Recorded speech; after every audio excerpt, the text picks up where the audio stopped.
নমস্কার বন্ধুরা, রঞ্জনাস ব্লগে স্বাগত জানিয়ে আজকে ব্লগটি শুরু করছি। স্নান পুজো সেরে এই যে রান্নায় ঢুকেছি। আজকে হবে আলু পোস্ত, মটর ডাল আর পাঁপড় ভাজা। ডাল ভাজতে দিয়েছি।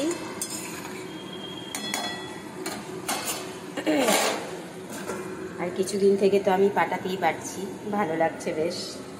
পাটাই বেটে রান্না করতে ভালো লাগছে। মিক্সি থাকলে ইউজ করছি না বন্ধুরা, করব যখন ইচ্ছে হবে আবার। তো এই যে পোস্ত আর লঙ্কা রেডি করে রেখেছি।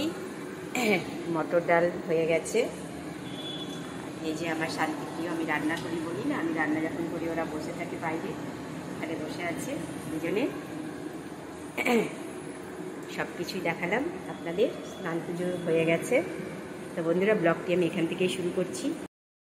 প্লিজ বন্ধুরা আমার ব্লগটি পুরো দেখবেন, চ্যানেলটি সাবস্ক্রাইব করবেন, ভিডিওটি লাইক শেয়ার করবেন। আজকে ব্লগটি আমি এখান থেকেই শুরু করছি।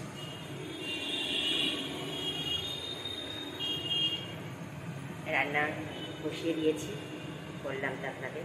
তো বন্ধুরা, একে একে সবই শেয়ার করবো, আমার ব্লগটি পুরো দেখবেন। সুন্দর ব্লগ করবো, আপনারা ভালোবাসছেন আমার এই বাড়ির কাজকর্মের ব্লগ। আমি সত্যিই খুব ধন্য আপনাদের প্রতি। বন্ধুরা দেখতে থাকুন, এভাবেই আমার পাশে থাকুন বন্ধুরা, তাহলেই আমি এগিয়ে যেতে পারবো।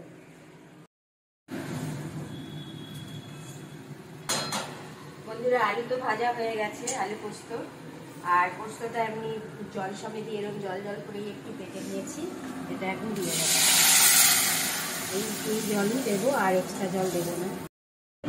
পুরো জলটা দিয়ে এভাবে ঢেকে দেবো। আর হলুদ তো আমি দেই না, আমি সাদা পোস্তই, আলু পোস্ত সাদাই করি। তো দুধ দেই, আজকে দুধ দেবো না। এই জলেই যেটুকু হবে সেদ্ধ হয়ে যাবে। আর একটু রেডি করবো। তো আলুটা ভাজা হয়ে গেছে, যে মশলাও দিয়ে দিলাম বন্ধুরা, ফুটে গেলেই হয়ে যাবে।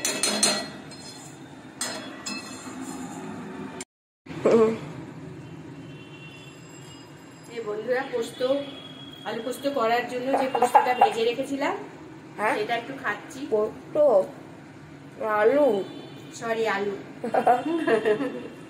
আলু পোস্ত করার জন্য যে আলুটা ভেজে রেখেছি সেই আলু একটু তুলে নিয়েছিলাম, খাচ্ছি। পোস্তটা হলেই হয়ে যাবে আলু পোস্ত।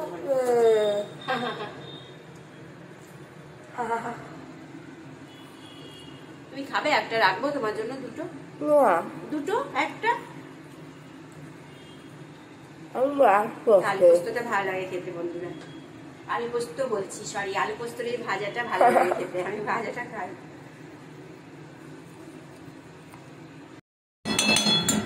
আলু তো সেদ্ধ হয়ে গেছে বন্ধুরা, পোস্তও দিয়ে দিয়েছি। পোস্তর জলটা একটু শুকালেই আমি নামিয়ে নেবো। একটু হালকা অল্প মিষ্টি দেবো, আলু পোস্ত একটু মিষ্টি মিষ্টি ভালো লাগে খেতে, অল্প একটু মিষ্টি দেবো, ব্যাস। আমি আবার বেশি মিষ্টি পছন্দ করে না।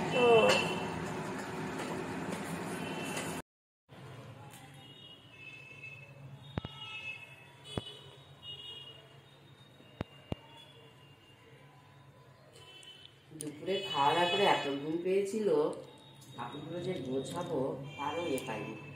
আর ঘুম থেকে উঠে আবার চায়ের নেশা উঠে গেছে।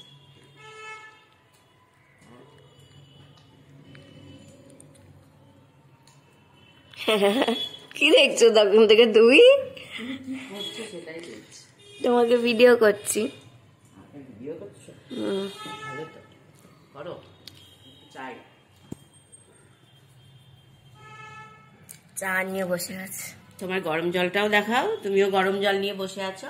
আমি কই নিয়ে আসছি? চা নিয়ে বসে নেই, আমি শুধু গরম জল, তুমি চা মুড়ি নিয়ে একদম। খুব সুন্দর লাগছে, মেখেছি ভালো করে।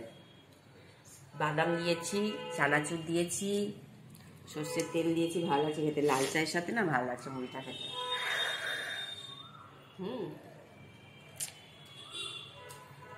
তুমি তো খাবে না। আমার বাবা এসব চলবে না। তুমি বাবা হাই ফাই ব্যাপার আমার। আমার একটু গরম জল হলেই হয়ে যায়। আমার একটু গরম জল হলেই হয়ে যায়। অত চা মুড়ির দরকার হয় না আমার।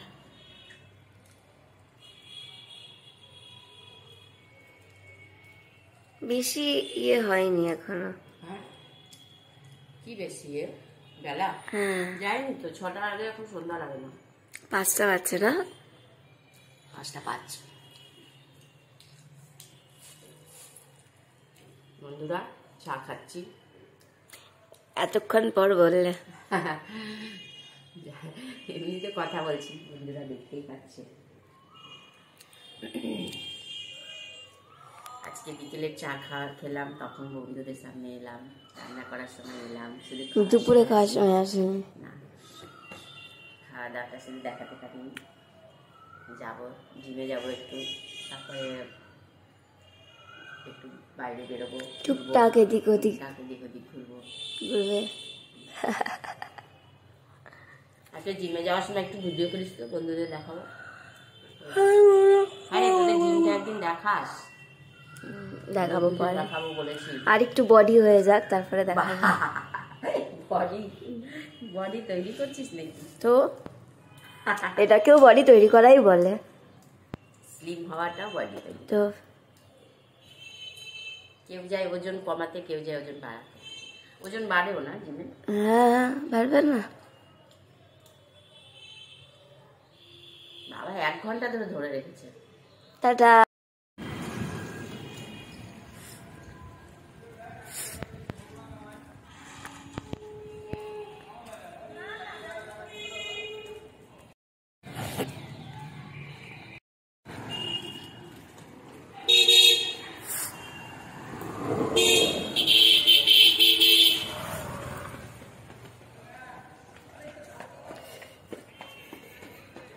ভাবলাম আপনাদের রাস্তাটা একটু দেখাই। আজকে এটা দিয়ে যাচ্ছি, এটা দিয়ে আমাদের বাড়িটা শর্টকাট হয় যাওয়া, সে কারণে আজকে এই রাস্তা দিয়ে এলাম।